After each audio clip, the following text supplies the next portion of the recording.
In front of me is Meizu M6T, and let me show you how to change the sound of your tabs right here.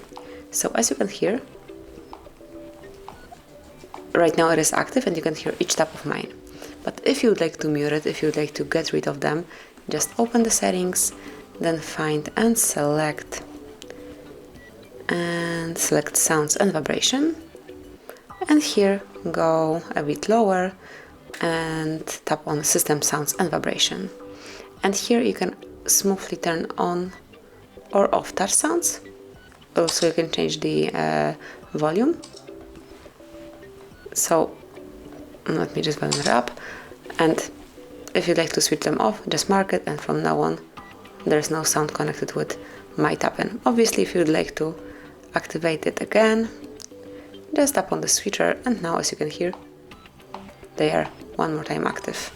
So this is it, that will be all.